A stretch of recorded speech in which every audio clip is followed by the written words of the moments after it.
to today's stream, of course, for the YouTube channel on the state of the gaming industry as of fiscal year 2022. And of course, you might ask, it's only midway through 2022. But that's how fiscal year works. They go like half year, like in the midpoint of the year to now, and all of that. So, and of course, not all of these companies, like Microsoft, Tencent, haven't reported their full year, fiscal year 2022 results. But still, at this point, it's close enough and to provide context to all the industry trends of consolidation, of adjusting business models, and moving to the next content pipeline, and of course moving out of COVID. So a lot of moving parts. And so today, again, of course, talking about gaming, like it's very consumer facing, but at the same time, a lot of the discussion, of course, among that isn't the most sophisticated or detailed. And so with this, we're using say Cap IQ, which provides a very granular look at the actual, because again, these are actual companies. They're public. It's public information. Fiduciary responsibility to be truthful and accurate. Yeah, their personal financial interests only have the management team to do so. And again, there's the legal organs in place to enforce that as well. And so I did a bit of a pre-recording to this one. I had to cut off short. I can't stitch these recordings together, which does pain me. So I have to restart from that one for 17 minutes. So I'm trying to retread ground, while also not. So I'm trying to remember which things I did talk about. But yeah, this broad overview, take two. I won't be going through all of the companies that are related to gaming, of course. And I guess going through what I mean by companies in gaming. If you think about, at least in my view, think about gaming, it's not only the publishers. Of course, gaming, it's international, worldwide. But in terms of the actual publishers, it's basically in the United States. And some of these companies we have here, from Microsoft all the way to Zynga. You have your Japan with Nintendo's not a.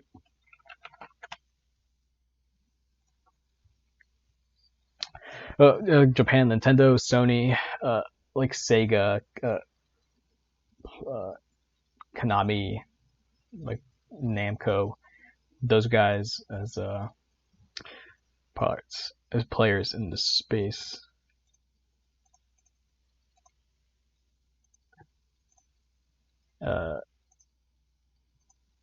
And then you have China and Tencent, NetEase. Tencent, NetEase is kind of your big. I suppose ByteDance. ByteDance as well. Apparently, is getting in, or looking into gaming as well. But that's more of a broader things of social platform companies, right? Like Facebook and Netflix. It's not really a platform company, but again, to the degree that gaming is, I think it's hard to say. I think it's. I don't think many people will argue that gaming has peaked in terms of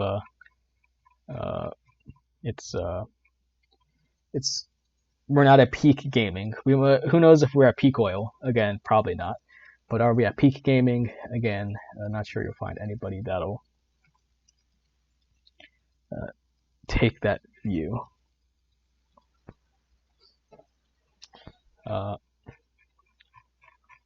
But again, so that is, and again, I might be. I don't think I'm missing anything though. I don't think.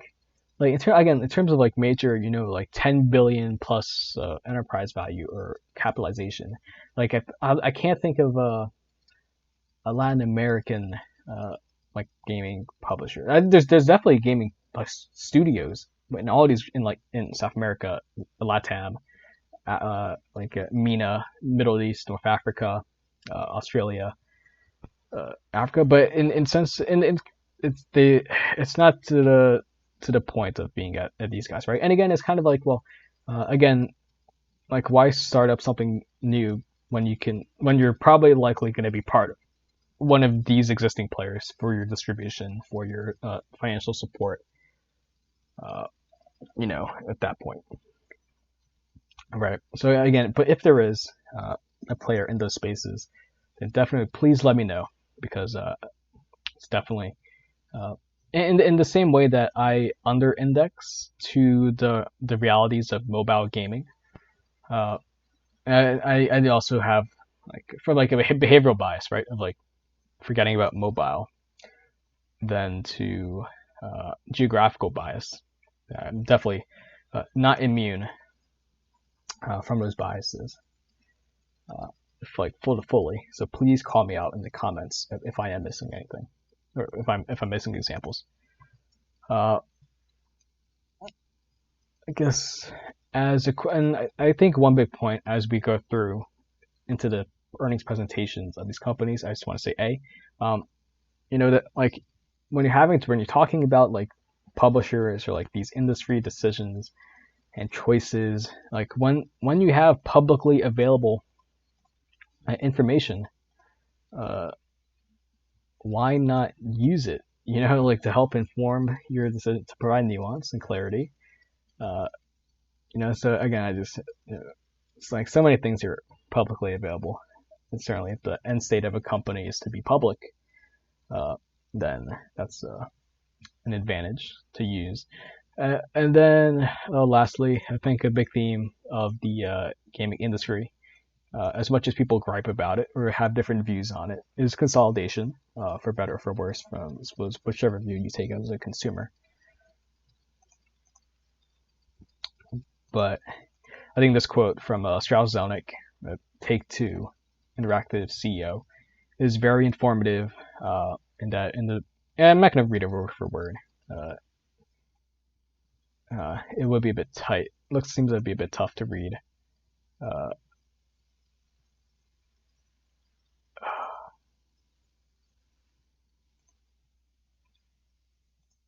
I will have to read it out loud, won't I? Shoot.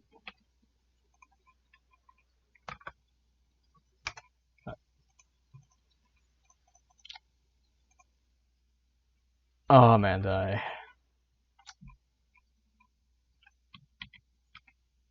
okay. Apologies for that. Man, Google. To the joke that product development is you have to think of your dumbest user. That might have been an example of Google jumping a bit too far ahead. Because I don't know, I was just bamboozled, so maybe some elementary students using Google Suite on a Chromebook might be bamboozled as well. But anyway, so reading the quote word for word. When I started in this business many years ago at Crystal Dynamics, not word for word, but there were a billion little companies and a couple of big ones. And when I took over Take-Two, there were 10 meaningful third-party players, and now that's significantly fewer. And you're going to see it drill down to 5 creators of content. Sitting here today, the ones that matter are, say, Tencent, number 1, and then Activision, EA, and ourselves are missing Take-Two. And I think that you'll see consolidation as all of us seek to acquire a great intellectual property. And of course, right, with that context, right, like Take-Two themselves, just this week on Monday, they have officially finished the consolidation or acquisition of Zynga. And of course, there's Microsoft with Activision, Blizzard, which is still a work in progress. I think this time next year. So well into the future. Right, but again, there's very clear consolidation. Right, and just looking again enterprise value, to be a bit pretentious. Enterprise value, it's market cap plus minus the debt and cash of a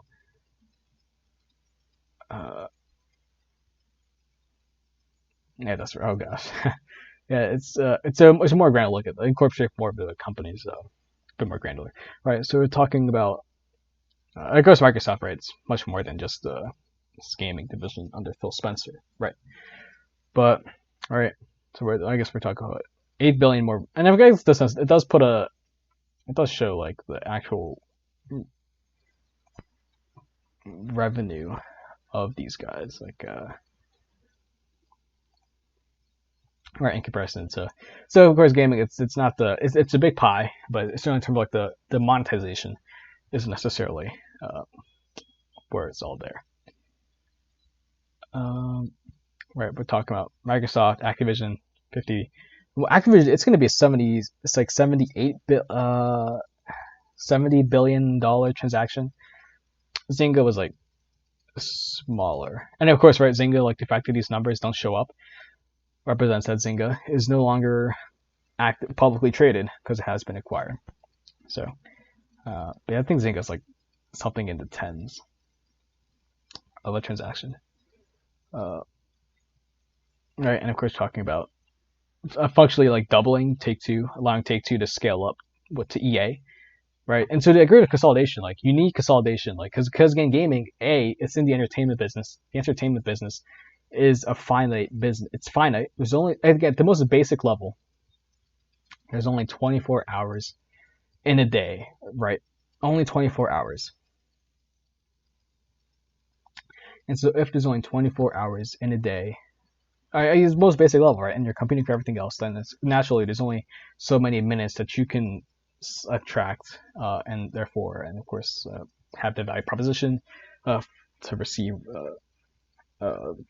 consumer dollars or payment, right? And so in that sense, it's a tough space to be in, right? Like many video game projects, or like certainly like the more like long-lasting ones, like there's a lot of risk, right? We can all think of like gaming franchises that like have died out, or like new original IP that completely failed. Right, and so like those are, multi-year projects. There's opportunity costs just from like this the staff perspective, and then there's the financial of all your capital expenditures, capex, that might have gone down into a toilet, or for not as much return as you would have liked, right? Like your net present value calculations were off, right? So it's not an easy space to be in. And again, to my point of like Take-Two being arguably like one of the best in class in the space, and this was like the lack of those duds stands out in their favor. I think by that prefacing of that, of like the consolidation in the space being a key thing. And again, the gaming space, like there's a lot of competitors, right? Like there's a lot of like distribution from like indie or like startup developers to get their games out. You have pressure from Apple's App Store take rate and Valve's Steam take rate that challenge your cost of goods sold.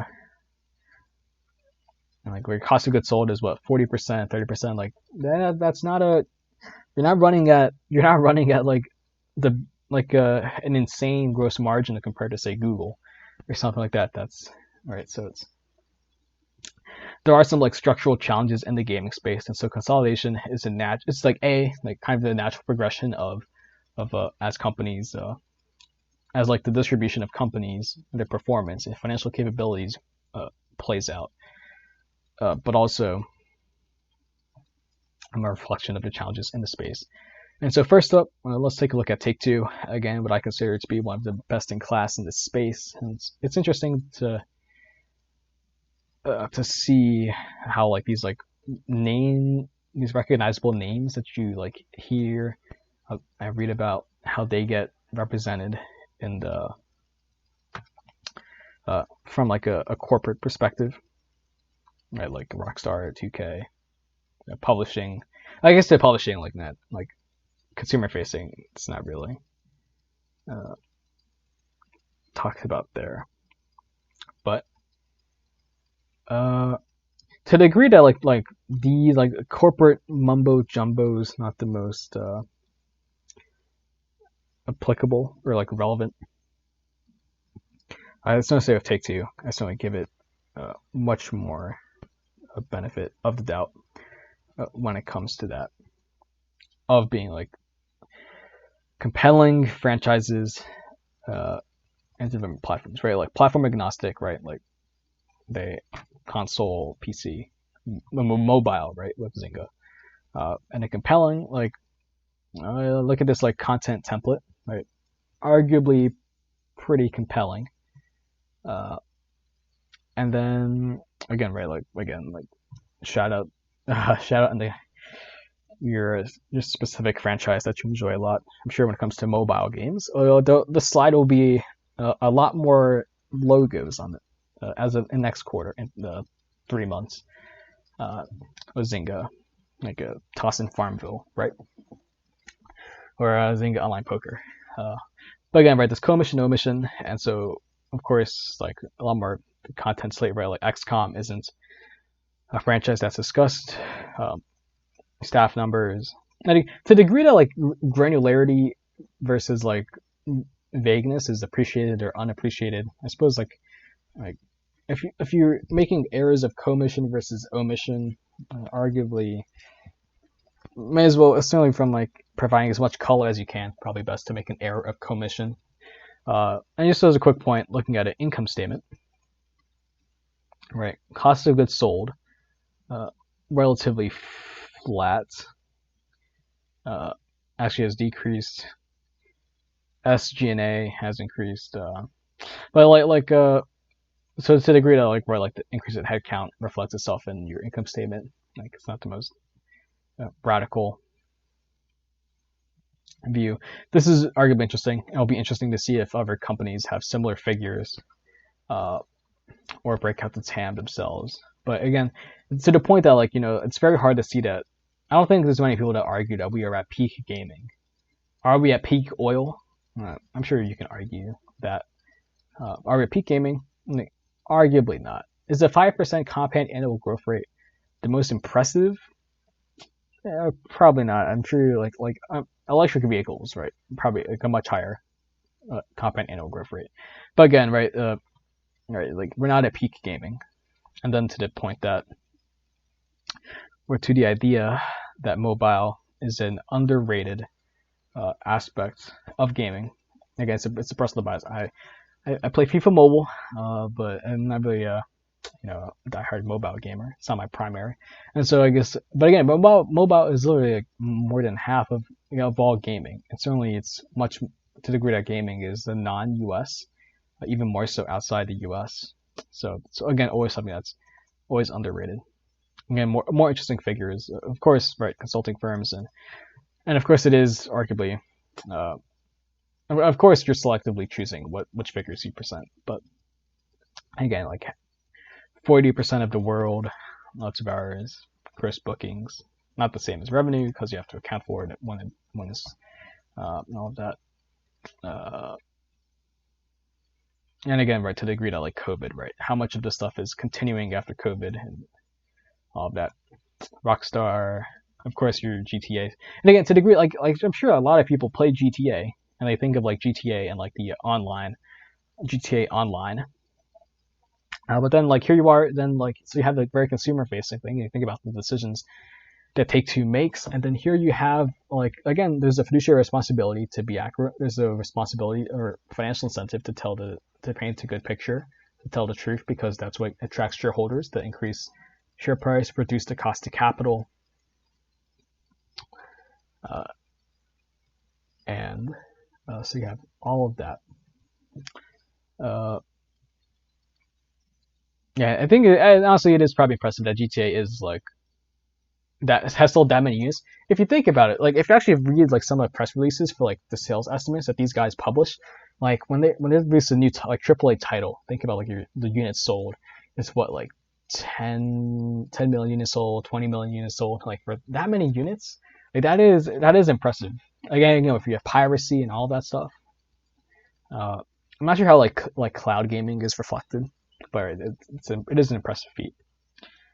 And again, right, like the overall business trend to like for continuous software updates to like a persistent base instead of like rewriting, like following like the Fortnite, like the kind of like the Riot Games formula but Riot Games has pioneered so successfully. It's good to see. I think you have like more franchises again, like AAA premium stuff, right?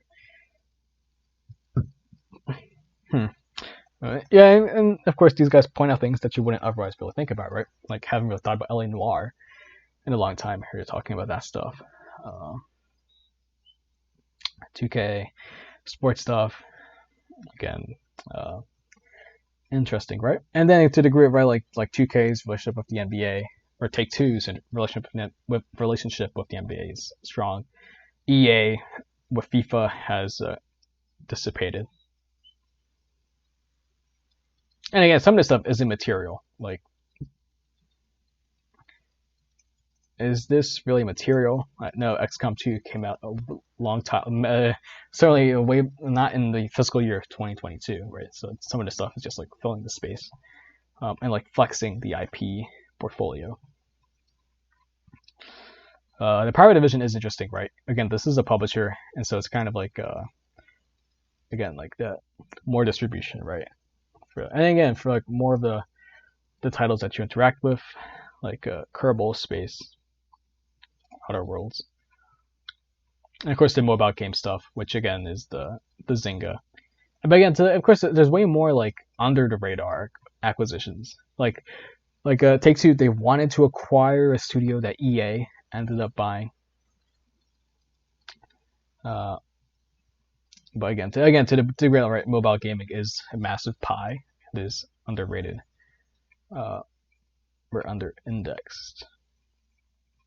Strategy, of course, like high tier content.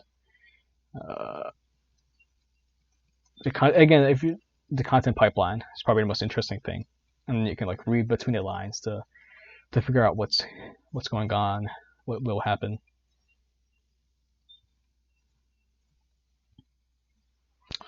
Yeah, not going to be the most granular. And then right to what I mentioned about like Steam, like Valve's take rate, Apple's take rate is not being the best. Right, I suppose the Microsoft Store. Yeah, if you want to be generous, then ways to get around it to avoid that 30% with direct launchers. Yeah, cloud gaming. I'm not sure. Like, if you think about like units sold, like how do people who play through a game? Although, do you have to? I think you have to. No, but something I'll be curious in is like, how do you reflect like units sold when it comes to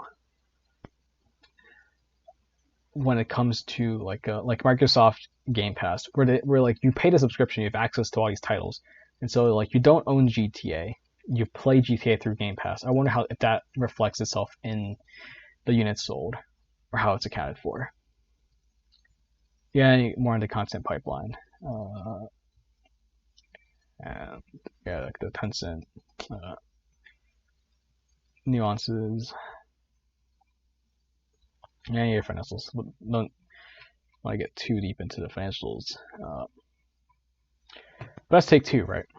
Arguably best in class folks in the space, and again, like Zynga bulking themselves up to be comparable to EA, right? Right. From like a pure revenue, of course, pure revenue isn't the most indicative per se, but bulking themselves up. Again, consolidation, clearly, like Take Two is a clear reason as to why. And again, right? Like you imagine if you're a consumer, it just like if you think about it, right?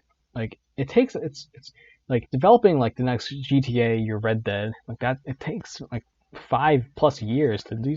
GTA, I think it's almost a decade at this point, from 2013, right?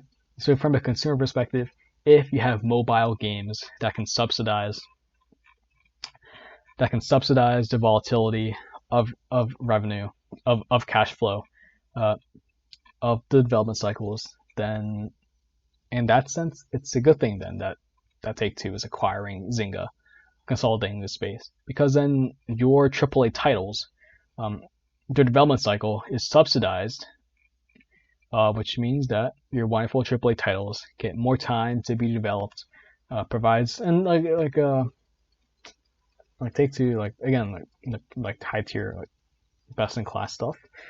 So in that sense, if you're a consumer, then arguably like the Zynga acquisition is a good thing, right? Subsidizing your AAA title development uh, with Farmville. So think about it that way. On the note, next up is EA. As a semantic point, it's always interesting to see the difference in aesthetic between the presentations. I think this is interesting. Like 12 titles contributed 100 million more in net bookings. It's different than like actually like reflected profit, or because of like accounting technicalities of like service provided, service redeemed, uh, and all of that. But again, like 12 franchises, 12 titles for 100 million. That's interesting, right? It's like you think about a lot of companies that exist, or like small businesses that exist, and you compare them to like 100 million. Like it's not that's a revenue figure that, in the grand scheme of things, like sure, not a lot, but in comparison to businesses that you drive by on Main Street, it's interesting, right, to think about. And might be jumping the gun, but of course to the point that consolidation in the space, in entertainment, in gaming, and it's only with the point that, again, to my point that entertainment, it's not just gaming. Like gaming is not competing to the group when Reed Hastings said that Netflix's competitor is not another streaming service, but it's Fortnite. It's in a sense, again, that hints at and confirms my point that entertainment is a zero sum business, and you're not just a gaming company. You're not just a movie company. You're not just a media company. You're an entertainment company. And so you're competing with everybody else from all those sectors. And so this comparison competitor list does a disservice to that concept, because I don't have Comcast. I don't have Warner Bros. Discovery. I don't have Paramount. I don't have like a sports, like some of the publicly traded football clubs. I don't have Hasbro, right? So it's a finite pie, and so to agree that Disney, Apple, Amazon, even like Comcast or NBC, Comcast like involved in the picture, again, like shows that point, right? And again, in the sense that, is EA a big player, right? Like if Activision, right, biggest of the three majors acquiring themselves, the EA is arguably like, not the most radical idea to be. And of course, there's regulatory stuff, but and again, in a sense, again, like the consolidation in the space, then like nobody's safe, in that sense. Live services to the Riot Games, like perpetual service stuff. Again, I suppose EA is a bit different than like your average mobile gaming slice of the pie.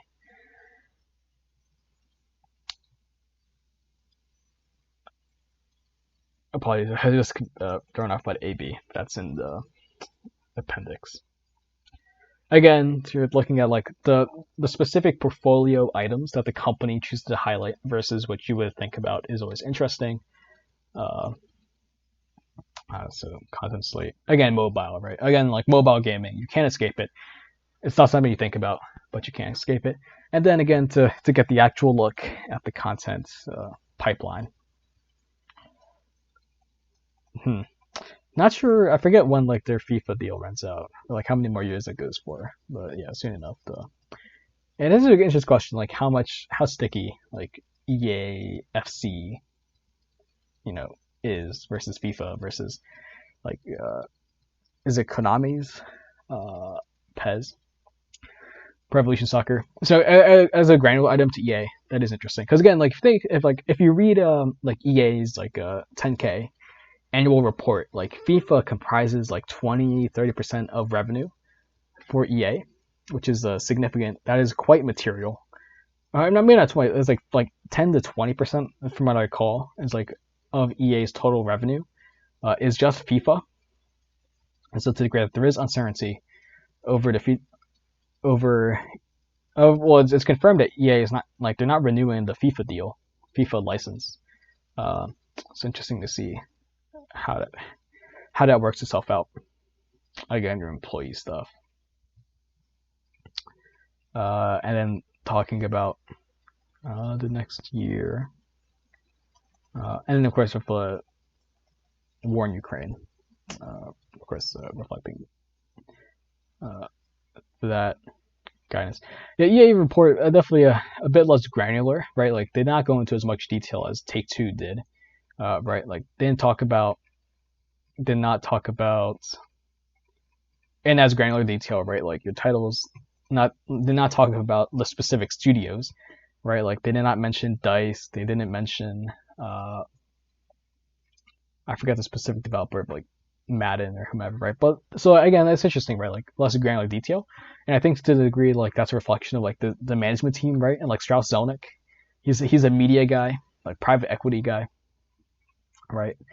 Uh, pro- he strikes me as like more deeper thinker than like Mr. Wilson of EA, in terms of like at least from like my exposure like to it. But yeah, like they're like so EA like no mention of like the Kager, right? So it's interesting, right? Like the differences and you can read in between the lines as you wish. But again, right to point of consolidation in the space, then although again to the degree that I should like of course take I might have embarrassed myself by showing Kotaku, but again who knows how accurate it is, but again right consolidation in space and again like nobody's safe. Uh, in essence, nobody's off the table when it comes to that. Next up, Tencent. Tencent, right, as Strauss Zelnick would say, number one when it comes to the gaming space. Of course, Tencent, much more than gaming, of course, right? $83 billion dollars in revenue, right? Massive company, right? Like all like the EA Activision combined, all of course, like a couple times over, right? But Tencent, so we won't be going through the full thing, because again, Tencent is much more. To the degree that Tencent is the boogeyman on r/gaming, and for I guess like your average American Reddit gamer, that Tencent's the boogeyman. To like on my podcast, like talking about like ByteDance and how it's like these are companies with from bureaucracies and like mundane processes and stuff, and I don't think any of these companies are openly intentionally malicious. Uh, I don't know, maybe Bobby Kotick for like the hilarious like New York Times profile where like the first image he says you see when you look his name up is him with like devil ears, which makes dating hard. As hilarious New York Times profile piece. But again, like of course Tencent is not the most affiliated. But again, but Tencent they do own a lot of properties, a lot of studios. They are of course for the China market, as we saw in the Take-Two, right? Let's like the gateway in, and so here we are: domestic games, international games. Like maybe I'm a bit colorblind, but like read in between to get your. But again, to the degree that like in the sense that this stuff does matter, and that right, like Epic Games is a component of Tencent, Riot, all of like their investment portfolio, like with Supercell and like equity stakes and like Activision. And so the degree like that stuff is proxy for like the total amount of capital that Tencent has available to deploy in the space to help fund new studios and for to get like new studios up in the ground. So in the sense that like these figures do matter for the health of the space. So Tencent, like regardless of your view of Tencent or whatever, you have to just remember the sense that like it's a major player in the space. Then the capital that Tencent does have available to deploy would be naturally then an important consideration. Game stuff domestically, but again, the big thing, right? So of like what Tencent, right, which has all these different properties. Think of what Tencent like chooses to highlight and focus on. I think is very illustrative. It's only one slide, right? PUBG Mobile, Valorant, Riot, Dune, Spice Wars, Funcom, and Apex. Again, to the degree of like joint joint ventures and stuff. So not going super granular to Tencent, right? Because Tencent is much more than a gaming company, right? Games are but a cog in the wheel of Tencent. Uh, but again, seeing what Tencent chooses to highlight is quite interesting. Uh, Again, because like the amount of properties that Tencent owns within its umbrella is quite interesting. And again, I think at this point we're like almost a decade in of Tencent having these things, and we don't have any stories, if any at all, of people complaining about Tencent's ownership or involvement with them, and from editorialization to like the autonomy, like Riot Games, like Tencent provided Riot Games with a percent of the company back to provide to employees. So again, to agree that gaming is kind of, when you look at like the capitalization, that gaming is a playground for Microsoft and Tencent in terms of like them being at the drive. Microsoft Store, uh, or cloud gaming, and then Tencent having been in the space much more actively for a decade at this point, right? With acquisitions and stuff. So again, a necessary analysis. Moving on to Microsoft, right, and to the point of consolidations and stuff, right? Like Tencent's been doing that for a decade, over a decade, right? Let's look up the pitch book.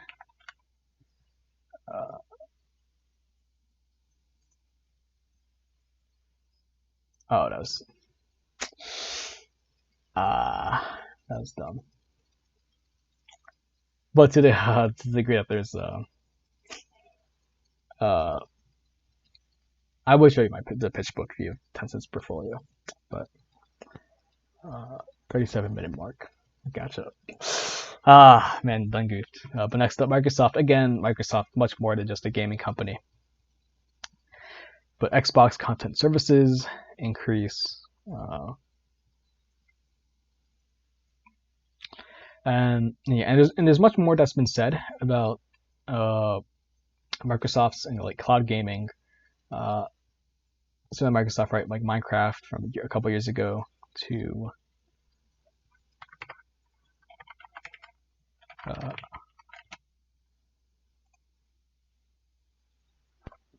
for Microsoft to Activision Blizzard acquisition to, of course, like balancing the hardware of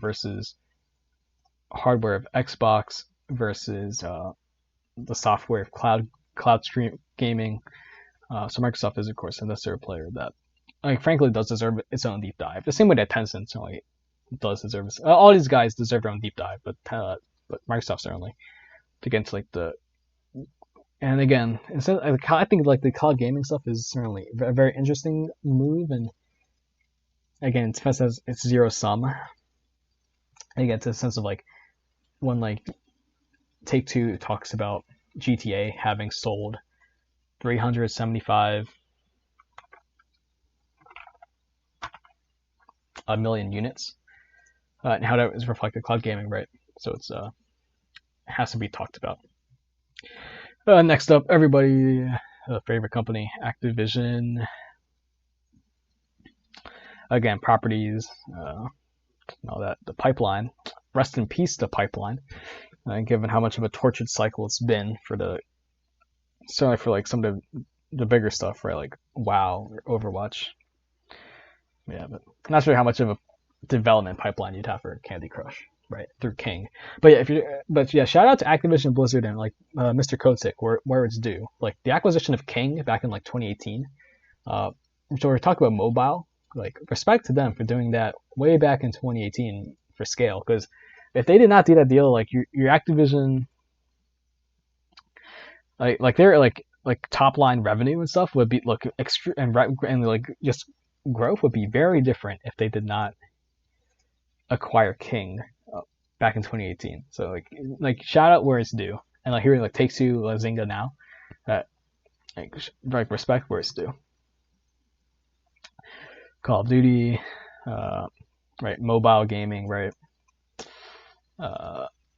Free to play stuff, right? Like that, the service, like long lasting service thing model.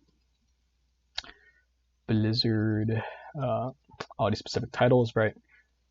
I'm not sure how I feel about companies who like talk about like esports. I'm not sure how much esports actually contributes to. Can esports contribute to like your net promoter score or like life cycle of a game? Yes, but how does that compare to like your capital expenditure? Not something I've come to my full conclusion for. But I guess if you're talking about it, it means it exists. So I guess, and not every IP has a esports league, right? So, but again, yeah, King, like, interesting. No discussion of revenue for Activision. Do mention for Blizzard and King, right? Activision, the three segments: King, Blizzard, Activision. So again, it's like read between the lines, right?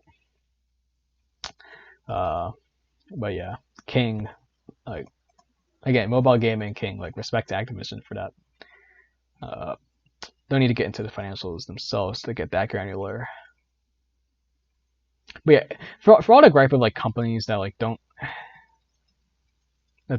like why companies are like monetized or why like things are like why things are so like money cash grabby, that perception.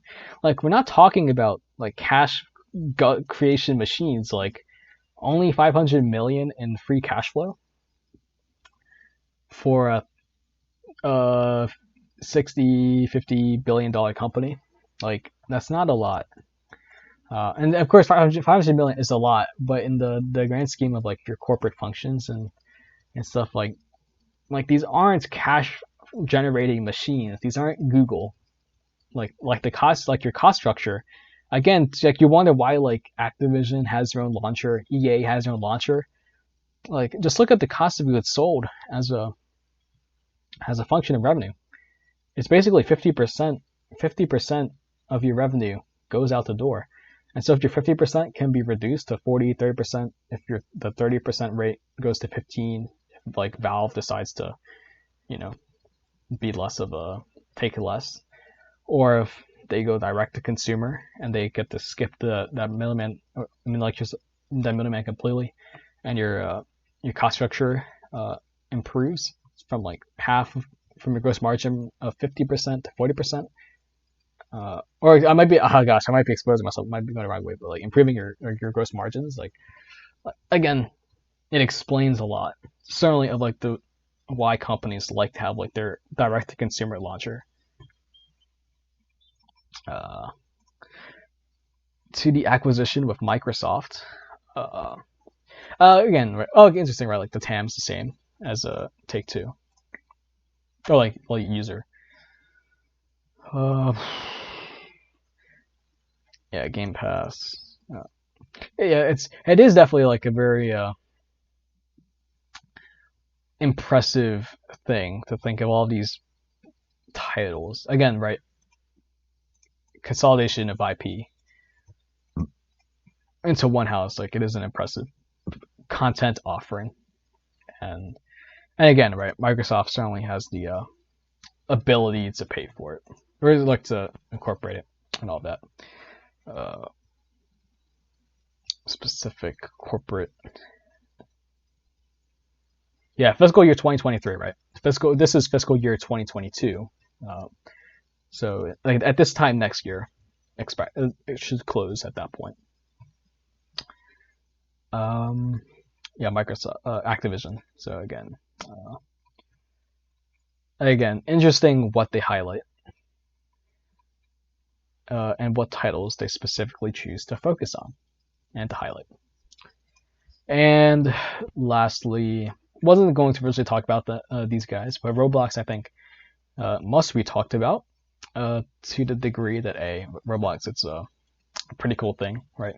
Teach you some accounting technicalities of deferred revenue, accounts receivable, etc. But in gaming or entertainment, there is like the question of like user generated content versus like quote unquote professionally developed content, right?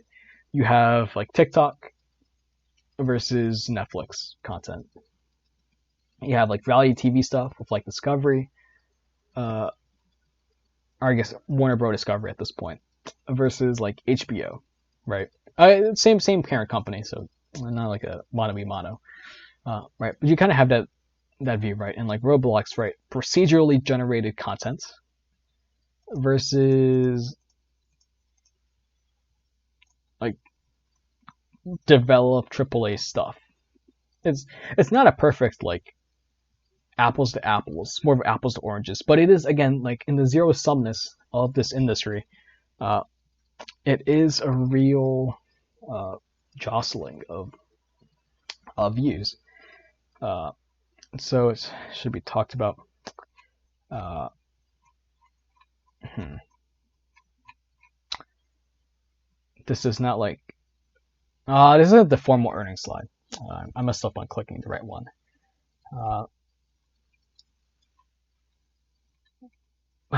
But again, interesting stuff, right? The active users, 49 million. It's pretty impressive, right? Like a couple European countries in that free cash flow, like the active users by age. Again, geography stuff, right, is interesting. Asia, massive growth. Age groups over 13, right? And it does seem like Roblox is actually like as people get older, like Roblox has that staying power. It does seem like that, and so I think it is going to be very interesting to see if that continues, and see it. Yeah, remind me in like a decade, right? As like existing users are 23 and like graduated college, that'll be interesting.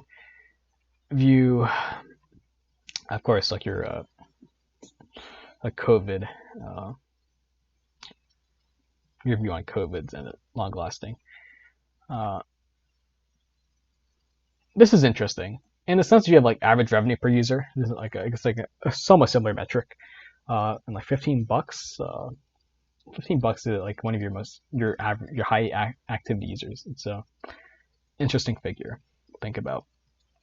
And it's not something that EA Take-Two break out, so it will be interesting to see.